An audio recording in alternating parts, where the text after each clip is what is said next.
Do you like dream pop, Spencer? Yeah, no, I saw that Dino tweet. I do. I enjoy dream pop. I found out what kind of music I like. It's called dream pop. What is that?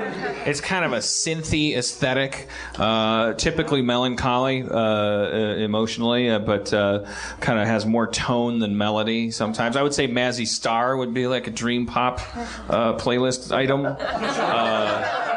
He knows. M83, I'm particularly fond of. I'd have to Wikipedia to find out the rest. Do you have any? Does anybody have any on their phone or iPod or something we can play? I don't think it would be. I'm just curious. I think the mood is already too dream poppy right now. We would need something more bluegrassy to bring the show to the station. Is there anybody here tonight that feels like they're going through a particularly troubling period in their life? Someone that has a terrible problem. All right, Jesus' hand is already going up. Sorry. It's all right.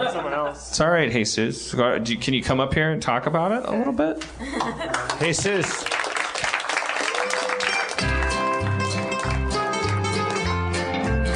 Spencer will take his Dungeon Master seat. Jesus will come up. Jesus, I remember, was in the front row, I think, or second row, the night we interviewed everyone of all races, and he was one of the Latino people. But no, I know you didn't come up, but you were. I wasn't here. You were what? That was the 1 week I missed. Pretty racist. Wow. Different Latino. It's okay. Different Jesus. I swear to God, there was a Jesus here. So we all look the same. Jose, Jesus, Pedro. It doesn't matter. I mean, it's recorded. I remember his name was Jesus, and I remember your name was Jesus. So I made that connection. That's called racism. Or Alzheimer's. As an ambassador of Mexican people, I forgive you. Thank you. Tonight, what's her name? Julieta came up. You weren't here? No, I was here, but that's what I'm talking about. Julieta, never mind, don't worry. Oh, Julieta came up a different night when we interviewed. That was a different night. It's a different.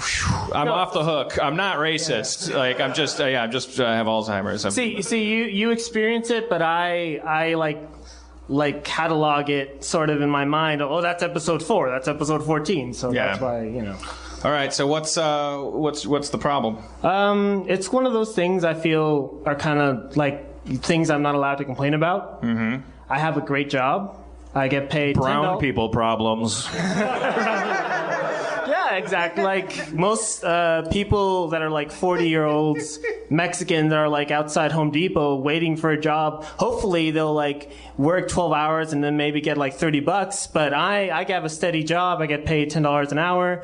I mean, it's a lot of work, 12 it's a lot of time. I hate it, even though it's meaningful. I told you about it, SpaceX, the drilling holes into spaceship parts. Bullshit. Yeah.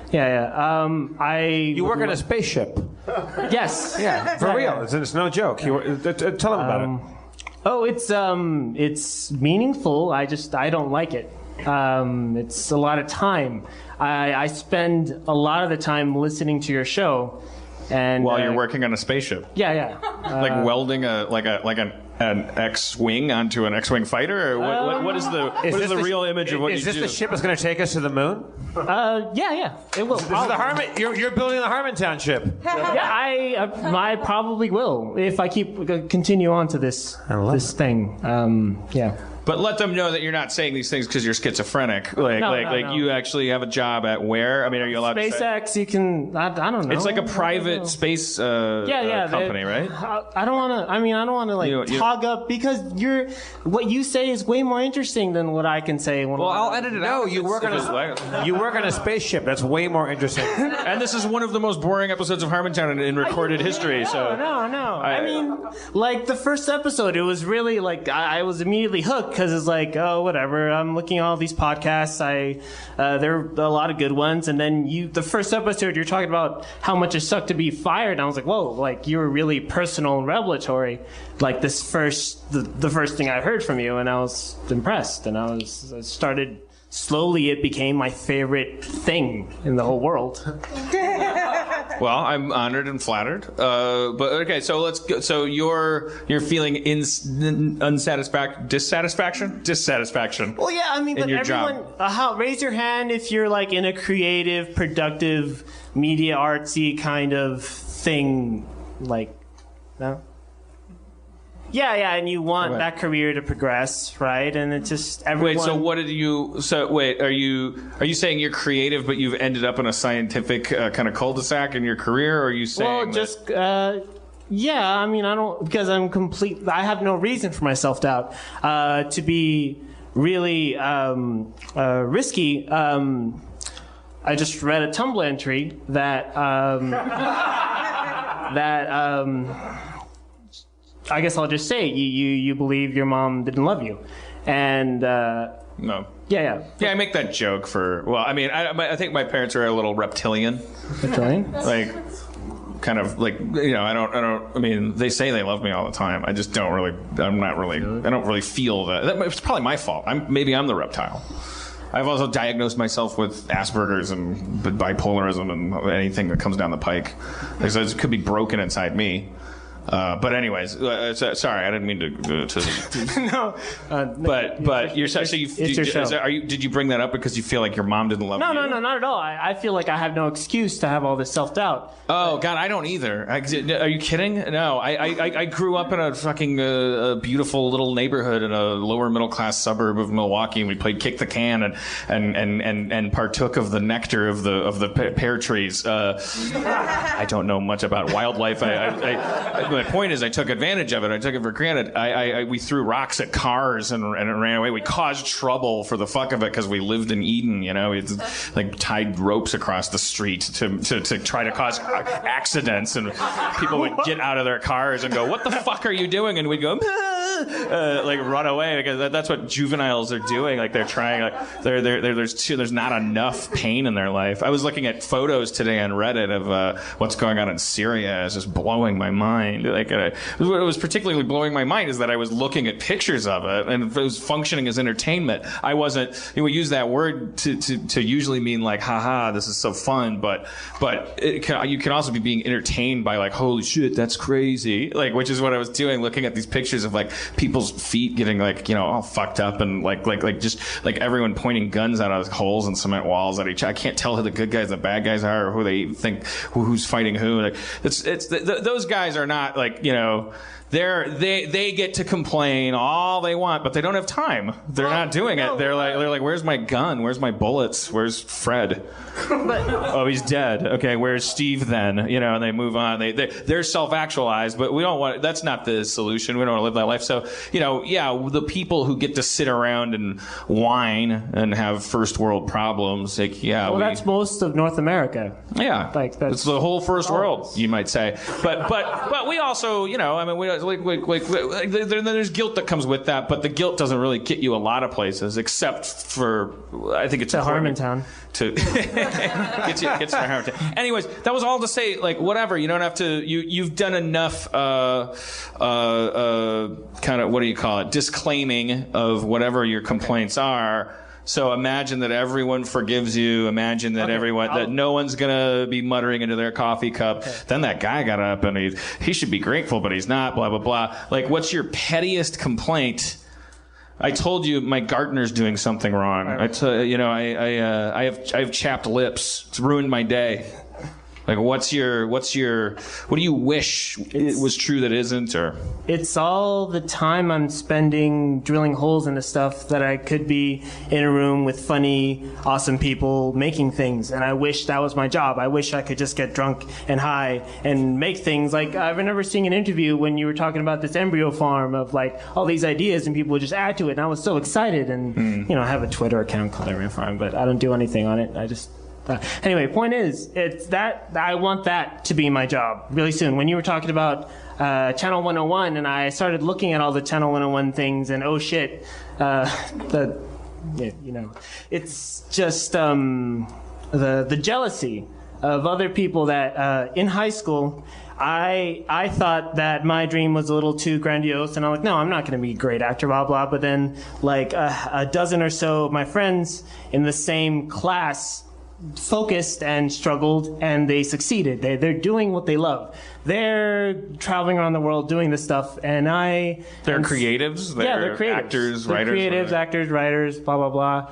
I'm not saying they And you made a deserve it. sensible, practical decision to go down like an engineering road. It's so literary, or like that you're not doing a creative thing that as far as you're concerned, but what you're doing is drilling holes in spaceships, which is you're the guy that you're the mechanic of space flights. Well, that was interesting for like 3 months or 2 months, and now I'm still there. You're feeling a kind of like potential regret. You're going like, when they all put their lives on the line for their art and their craft, meaning that they ate ramen noodles, and you took a more sensible path.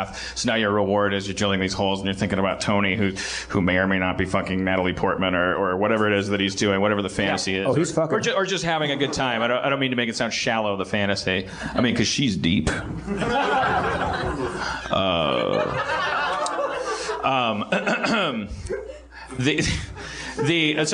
I have good news for you. The amount of time that creatives spend doing nothing, even remotely creative, is like almost equal to the amount of time that non-creatives do. Well, I know. I did spend 4 years doing nothing at all. Like, I could have spent that time writing, but I didn't. Yeah, but I guess what I'm saying is it's not too late. Yeah. You didn't miss anything. Yeah. You're worried that I think your concern might be that you would have to quit your job because you can't drill a hole in the spaceship at the same time as you write on a manila notepad, what if a pickle met a Bigfoot? But I just did that at the same time as I was supposed to be entertaining people, which is, and for a lot of these people, this show has become like me drilling holes in spaceships. But it becomes monotonous and quiet, and there's a lot of sweat involved. Bringing boring people up to talk like me. No, I think this is more interesting. I like the mutual anxiety association going on. Like, I assume, like, Jesus, you come up here, you seem so self-assured. Like you gave me a patch from the spaceship you're working on. Like, you seem like you got your shit together. Dan, we all assume has his shit together. Spencer comes up here and nails it every time. It's so funny to me to look at you people, and people don't assume that you guys haven't got it all together. Like, you can look at people and assume that you guys have it all like laid out, like as long as you just said so. It's very illuminating and crazy to find out that you're in a vortex of anxiety right now. Well, deep down we believe in ourselves and believe we're great. Like, the journal entry. I believe in the whole, I was probably around a couple thousands of years ago in some form, spinning around electrons, blah, blah, blah, and I have my past memories. So, never mind. As a dungeon master... I hate myself. Make no mistake. Do you really? I don't know, maybe. This is becoming my favorite Harmontown ever. There's escape velocity in this show. Dream Pop is very melancholy. Spencer and I both like it, but we do have our shit together. We are happy people. And I think that, and Dino's like that too. He listens to, Pink Floyd and, really, really bitter, dark, sad, depressing stuff. 80% of my music at home is sad, melancholy, wallowing. Because that's how we enjoy our great lives. We go who would have thought?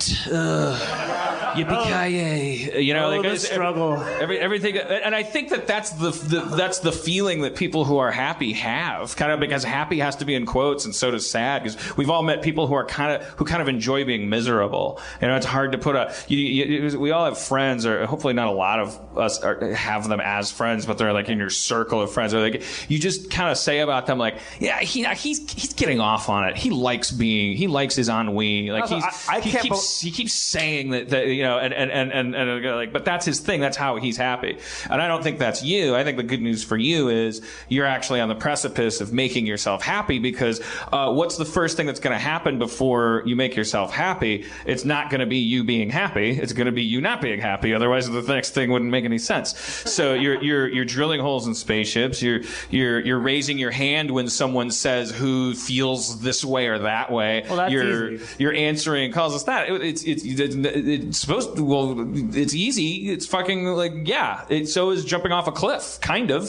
So is writing Pickle Meets a Bigfoot. So is No. The writing, okay, this raising my hand and talking to you and the great role model, blah blah blah. That's easy. Because it's following your bliss, so to speak. Yeah, it's doing what you feel like you really want to do. To go home and write something and actually stare at the paper, like sitting in a room alone with God, I think was a good metaphor. You might have been blackout drunk.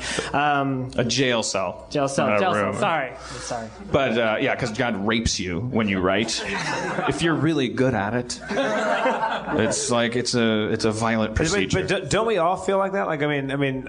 Yeah, everyone feels like that, and that's why I don't have a reason. I think that people who come to the show and sit in the back of a comic book store and listen to the show, I think we're all kind of here for some reason or other. But the idea, I think we all have great aspirations, but also I think that we're not arrogant enough to assume that the world owes it to us.